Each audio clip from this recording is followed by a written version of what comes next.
Hey everybody, this is Perch, and I don't normally comment on other channels, but here's a mail. So talking about another channel, and the news that Comicstorian is maybe wrapping up the channel. Now, who knows what actually will happen, and certainly I've been wrapping up the channel for months now. So all the channels are leaving is basically it. But let's read this mail and see what it is we're talking about. It says, "Hey Perch, hope all is well. As you can see above, the title of this email, which isn't true, but I thought would catch your eye. The title was Comicstorian is quitting his channel, all in caps. So it says Comicstorian made a video saying he's looking to downsize his channel because the cost of running his channel isn't something he can keep doing, and is thinking of ending his channel unless his viewers choose to fund it to keep going. I understand this, by the way, in premise, the idea that, it costs money to run a channel. Obviously, this channel does not cost money to run. There's no money to take. But I mean, if you're doing all the editing and you're filming and you're hiring somebody to do all that and everything, I struggle with how a comics channel, including Comicstorian, spends a lot of money on it. Like there's not a high frequency of videos.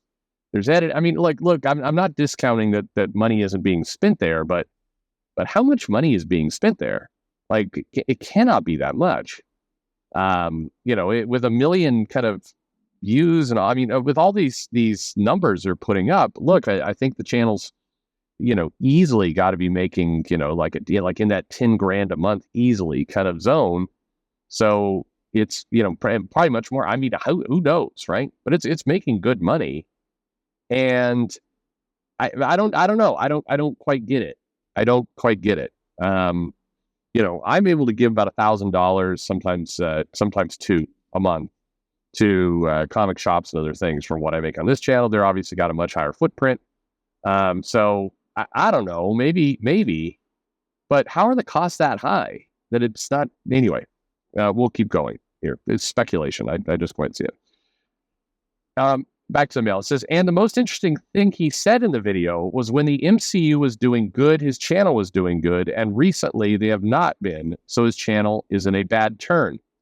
What do you think that means for the greater comic ecosystem? Because I agree with you, comics won't die, but I think they face a worse fate of being irrelevant to such a degree that it might take decades to rebuild from. And if the superhero movies go away, that might take another revenue source for creators to gain from, even though it seems like the pace sucks unless it's coming from DC. Oh, don't kid yourself. It sucks there too. Where do the DC and Marvel go from here as a company? Because it seems like things will just get bleaker as their best chance to make a comeback over the last decade is going to pass them by. I know you might disagree with me, since these IPs have the power to keep going, which I agree with, but eventually everything comes to an end, and the problems of DC and Marvel seem so embedded, it's terminal, and I don't think they have the time to recover. So, a couple thoughts here. First, this is my own feeling, but I think that the MCU and the kind of the quote-unquote boom that came from it, which any retailer will tell you didn't have a massive impact to the comics. Yes, there was more attention toward Marvel and kind of the auxiliary DC and everything else. More people kind of saw the brand and everything else, but there was very little crossover from the movies into the comic shop. A lot less than you'd think. There was certainly interest, and Free Comic Book Day would attract people, and cosplay got a big boom out of it. But in terms of the nuts and bolts of, comic business, comics being sold and everything else going through, the MCU wasn't the huge, gift that I think financially it felt like.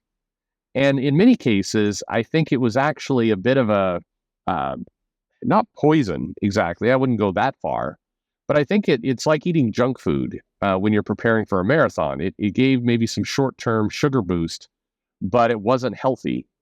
And I think it created a, kind of this paralyzing moment inside comics where changes needed to be made to distribution, to marketing, to kind of business fundamentals. And those got kind of ignored or masked by, the popularity of the MCU.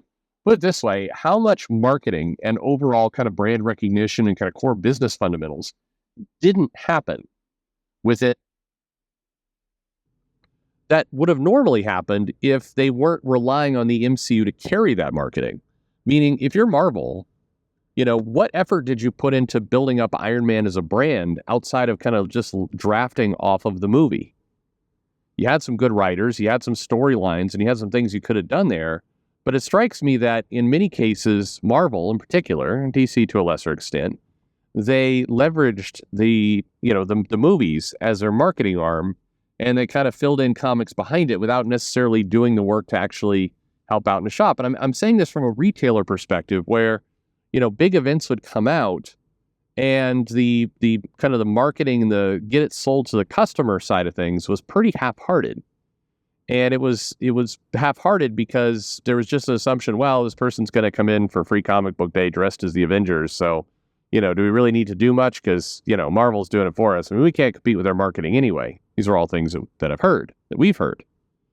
And so I think the movies created this false sense of security for the comics. And I think it caused them to ignore some of their core business. Now, it's true. I mean, everything dies eventually. But the IP is still well known. And the interesting thing about a turnaround is, I know it's tempting to say things like it'll take decades to recover, but the reality is it rarely takes decades to recover.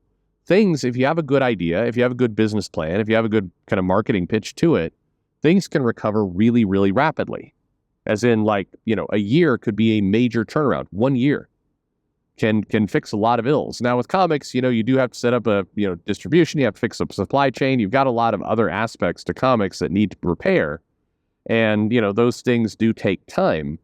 But if Marvel and DC kind of overhauled some of the back office people and really focused on some business, I think you would see a definite impact in 1 calendar year if they focused on it. So I think, recovery can happen in some cases even faster than destruction, particularly for the collectible market, because in the destruction world, a lot of people will keep buying even when things are bad because, it's collectible. So they're like, I've lived through downturns before, I'll live through downturns again. And so they just kind of keep going in on that. And, they'll put up with it. We've seen that, quite frankly, over the last 10 years. So that downturn can be kind of slow, but like you saw with the X-Men, when Hickman came in and created a lot of excitement around House of X Powers of 10, you saw that excitement flood back in really rapidly. Saw the same thing with DC Rebirth. It's possible to get people back to the table really, really fast.